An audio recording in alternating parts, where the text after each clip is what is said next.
Sounds like another job for Patrick Man!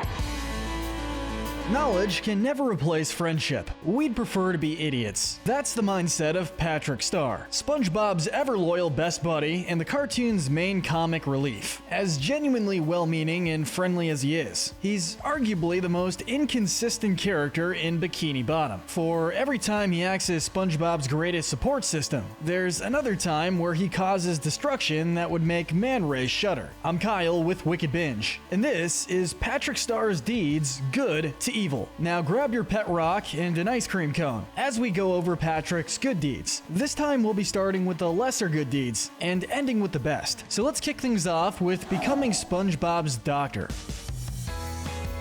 When SpongeBob gets a bad case of the suds, you'd think going to a doctor would be the logical choice. And you would be right, but Patrick had other plans. It might be surprising, but it turns out a dummy with no medical training does not make a good doctor. Patrick did cause his fair share of harm here, but to his credit, he did believe the doctor's office to be a horrible place. From the terrifying stethoscope to the horrors of reading old magazines, he at the very least meant well. It's one of many situations that makes Patrick out to be a dependable best buddy for SpongeBob, even if he ends up being the antagonist by accident. Patrick may not be much help with curing an illness, but he was pretty good at helping SpongeBob pass his boating test. Despite any of his flaws, Patrick is always supportive of SpongeBob's ambitions. In the episode Boating School, he offers to give SpongeBob the answers to the boating exam via a walkie-talkie in his hand. Although this is technically cheating, neither of the two are even aware of this, so we can chalk this up to Patrick doing a genuine favor to SpongeBob. And since SpongeBob nearly passes, we can tell he's pretty helpful. He does flake on SpongeBob once he realizes it's cheating, but again, the good intentions were there. If only Mrs. Puff had just stayed quiet. SpongeBob really ought to have more confidence in himself when it comes to his driving tests, and Patrick would help when you think about him helping SpongeBob regain his confidence. When the citizens of Bikini Bottom become repulsed by SpongeBob, Patrick suggests it's due to him being ugly. Maybe it's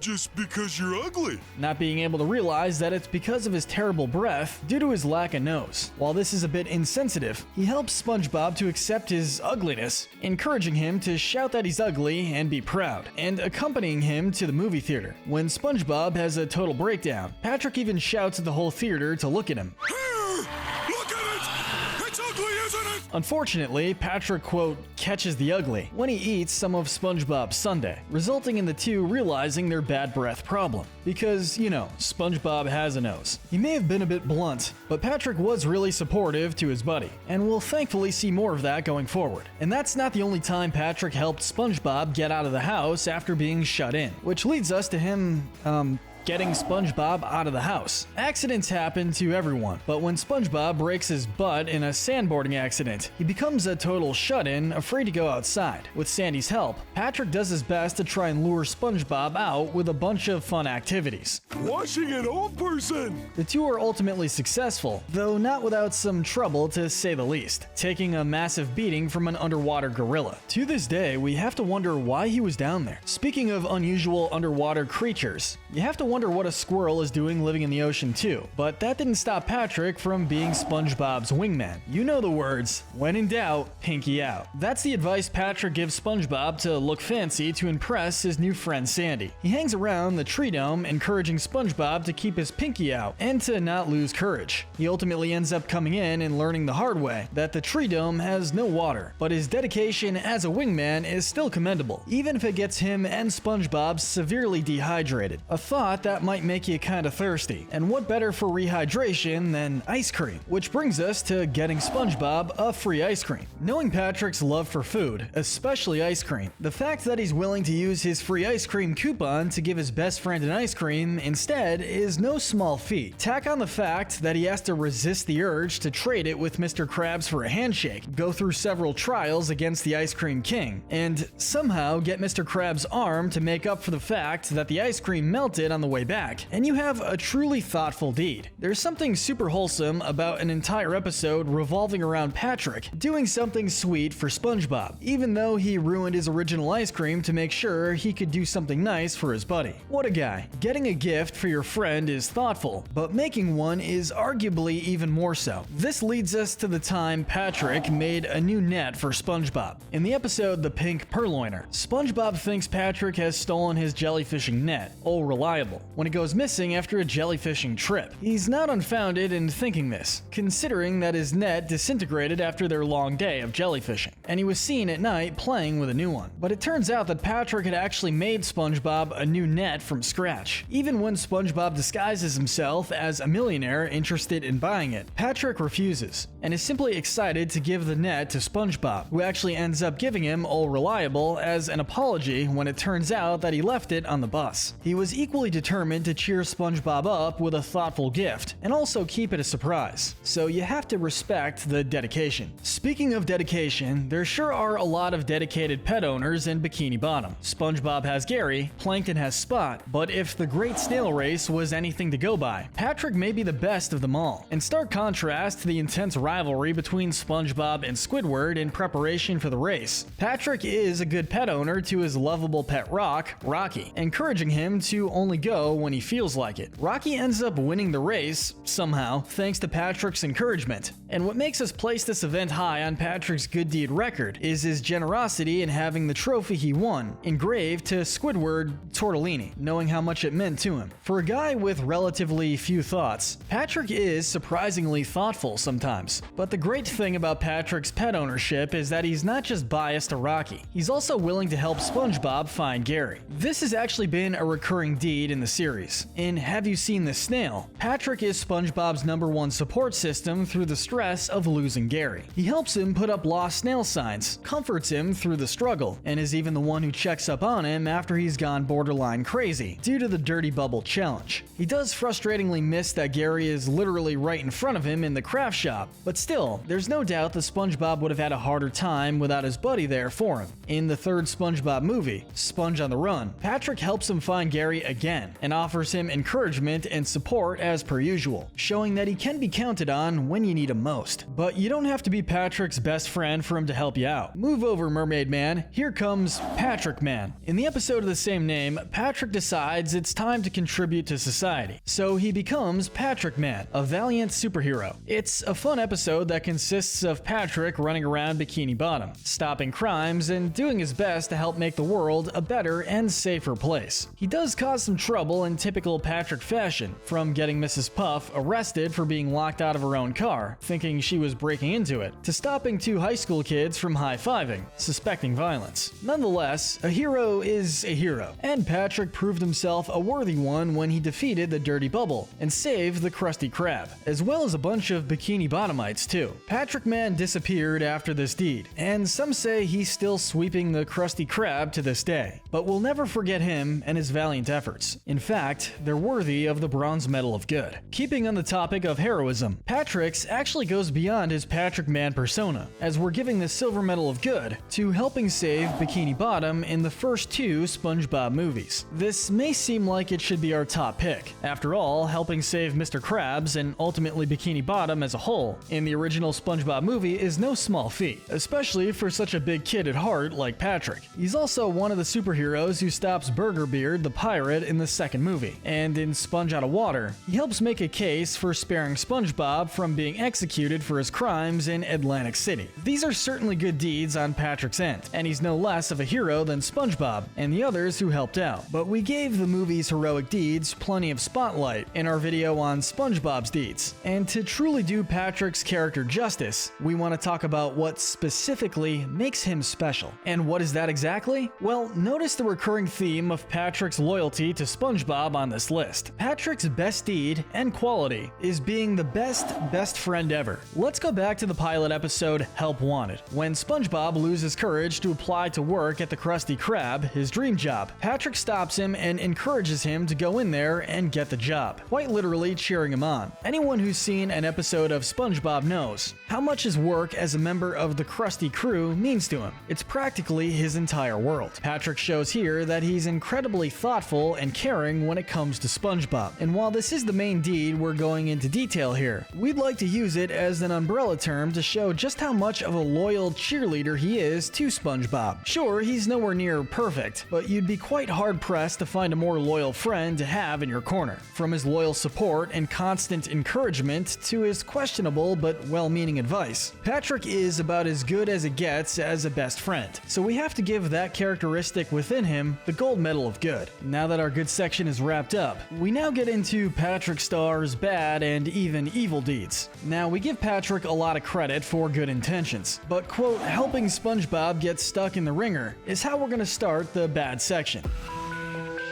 When SpongeBob asks him for help when he gets stuck in his ringer, Patrick decides that gluing him to it with forever glue is the solution, not realizing SpongeBob obviously meant to get unstuck. Patrick, I wanted to get unstuck, not more stuck. Patrick can't be counted as malicious here, since he didn't mean any harm and even tried to help SpongeBob cope with his new handicap. For his good intentions, we'll place this as the lowest spot in the bad section. But honestly, this episode is just too infamous not to talk about in terms of Patrick's role. At least in Suds, Patrick had legitimate cause for concern. How on earth could he have thought SpongeBob wanted to be stuck? And being stuck is bad enough, but what about being stuck in suspense? The secret box might seem like an odd choice for an outright bad deed, but looking back at this episode, Patrick was kind of a menace here. He not only tortures SpongeBob with a hilarious secret that he's not allowed to see, but he threatens to completely end his friendship with SpongeBob if he peeks inside. We won't be friends anymore! What really cements this as a bad deed is that the secret in question is an embarrassing picture of SpongeBob from a Christmas party. To his credit, at least he's not showing off the picture to others. But while it is just a bit of trolling, still, come on Patrick, you could have shown him the string earlier. Patrick is usually a great friend to SpongeBob, but he does falter in that regard on occasion. Him insulting SpongeBob's intelligence is one such example. In the episode I'm with Stupid, SpongeBob agrees to act like a moron when Patrick's parents come to visit, so he'll look like a genius in comparison. But while that was certainly a very good deed on his part, for Patrick it ended up being a pretty infamous one. As the family makes SpongeBob into a laughingstock, Patrick not only accepts but agitates the behavior, teasing him further despite him asking Patrick to tone it down a little. If only you could see how stupid you sound right now. Patrick makes no effort at all to be considerate to his friend, who, remember, is doing something degrading and very generous for him. So his lack of tact stings all the more, and almost feels out of character for him in the classic seasons. We now move from Patrick insulting SpongeBob's intelligence to the writers insulting his. Hogging Patty Pal is a showcase of how infantile Patrick became in that awkward seasons 6 to 9 period. SpongeBob and Patrick were always endearingly childlike characters, but they usually weren't downright babies. In Yours, Mine, and Mine, the two end up fighting over a cheaply made Krabby Patty toy dubbed Patty Pal. Patrick ends up hogging it and refuses to give SpongeBob a turn with it, even downright eating the toy rather than sharing it. At the end of the episode, he steals SpongeBob's wallet to buy 2 more toys, so they don't have to share, proving that he hadn't learned his lesson at all. It's worth noting that Patrick is a literal grown man, and this would be a stretch for a child in most cartoons. Stealing your buddy's toy is one thing, but stealing your buddy's snail is an entirely new level of betrayal. Enter Taking Gary from SpongeBob. In the episode Dumped, Patrick and Gary start to bond, having sleepovers and playtime together. But what starts as a wholesome bond between SpongeBob's 2 best friends ends in Patrick taking Gary away from SpongeBob when he believes Gary likes him more. He shows no pity for SpongeBob's absolute devastation at losing Gary, even rolling his eyes when he foresees SpongeBob having a total breakdown. Thankfully, Gary was ultimately loyal to SpongeBob and only wanted a cookie that was in Patrick's pocket. Honestly, Gary was an absolute savage, but he taught taught us a valuable lesson. Be careful with who you trust with your pets. On that note, if you're ever leaving town, make sure you don't ask Patrick to watch your snail, as he's guilty of endangering Gary's life. Patrick might be able to keep a pet rock pretty darn effectively, but he's incredibly neglectful and careless with Gary. He proves himself unable to feed Gary, and when he gets the bag open, he eats all the food himself. He also sprays Gary with a high-pressure hose to bathe him, and before this, he chases him with a flamethrower, asking whether he wants water or fire. Of course, the big guy didn't mean any harm, hence why this deed isn't ranked higher, but this is definitely the absolute worst Patrick's stupidity has gotten, at least in terms of sheer destruction. Or maybe, could this have been revenge for Gary leading him on so severely? But if you absolutely have to trust Patrick as a pet sitter, never ever trust him as a parent. He absolutely bailed on SpongeBob when it came to raising Junior. It doesn't take much to know that parenting is tough and requires a lot of commitment. So when Patrick abandons SpongeBob and leaves him to take care of Junior by himself, it does cut pretty deep. What makes it all worse is that Patrick's work is just sitting in his living room watching TV, which is all he does when he gets home as well. This is the thanks I get for working overtime.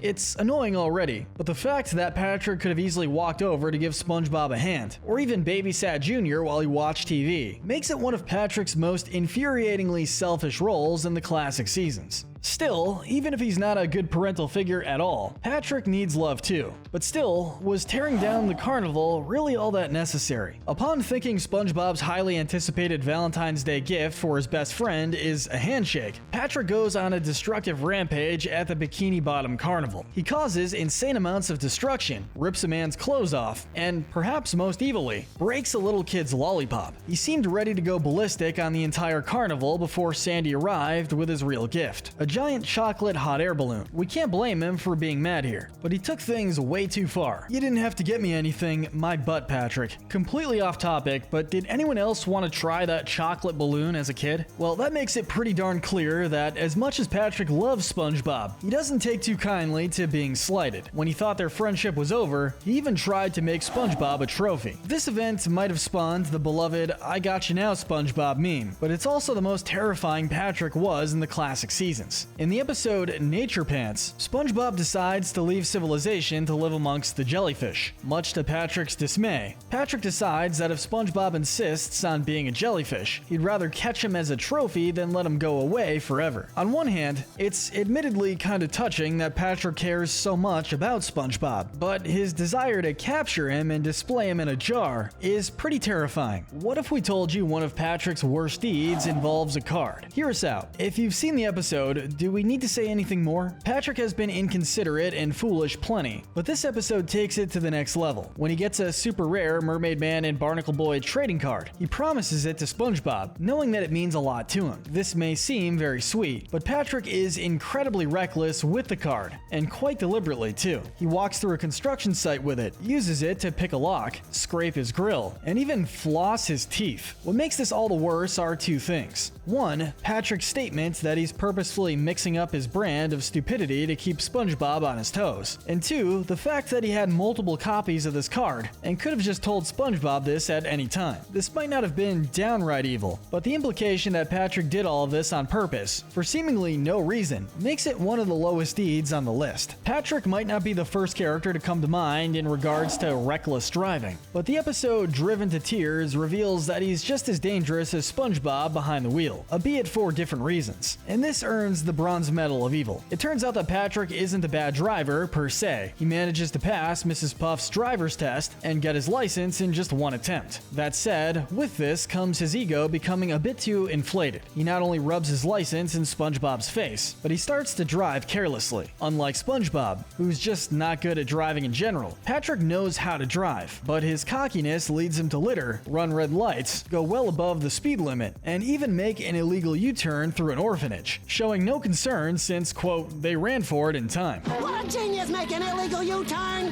through an orphanage! What? He does seem to have learned his lesson when SpongeBob takes his prison sentence in Patrick's place, but this was still seriously messed up. Patrick's driving arc showed that he lets power go to his head way too easily. But if you thought that was bad, the Silver Medal of Evil goes to the time he became the king of Bikini Bottom. The Season 4 episode Rule of Dumb sees Patrick being crowned king of Bikini Bottom. Unfortunately, Patrick lets the power go to his head almost immediately. This mostly results in him stealing from everyone in Bikini Bottom, from a friendly nerd's newly complete comic book collection, to a multitude of Krabby Patties from the Krusty Krab, to even a baby's Binky, and he demands more and more. I thought you said I could have anything I want. He also nearly kills Squidward by dropping his house into the sand to use as a base for his Ferris wheel. Mind you, Patrick supposedly considers Squidward a good friend. To his credit, he does feel genuinely bad for this, and gives up the crown to Gary the Snail, Bikini Bottom's rightful ruler, once he realizes the monster he's become. But still, what could be worse than becoming a tyrannical ruler? Well, it's one thing to be greedy, mean, thieving, and downright dangerous. Wait, that's 4 things. But none of Patrick's deeds are quite as unsettling as his business selling ink lemonade, a deed which more than earns the Gold Medal of Evil. This is one of the most absolutely infamous SpongeBob episodes out there, and honestly for good reason. Patrick is running a lemonade stand, and upon being frightened by SpongeBob, Squidward inks into the lemonade. He is clearly very upset and embarrassed by this, and Patrick shows absolutely no concern whatsoever. He serves up the lemonade, and as the Bikini Bottomites enjoy it, he continues to psychologically torment Squidward by scaring him with giant spiders, legit body horror, and even a homemade haunted house. Really, this episode is to Patrick what One Course Meal was to Mr. Krabs. What makes it such an easy choice is that it feels downright out of character for Patrick, even though Squidward is clearly uncomfortable with inking, and Patrick doesn't even seem to be gaining anything from the business. Patrick keeps on scaring him into excreting it against his will, so others can drink it. It's disgusting, it's creepy, and worst of all, Patrick sees no problem with it, not even apologizing, and later feeding him a cookie with spider eggs in it. Squidward might be mean sometimes, but nobody deserves this level of torture. At least in Rule of Dumb, Patrick learned his lesson and changed back to his old lovable self. We all know you're better than this, Patrick, so we're giving your ink lemonade business the Gold Medal of Evil.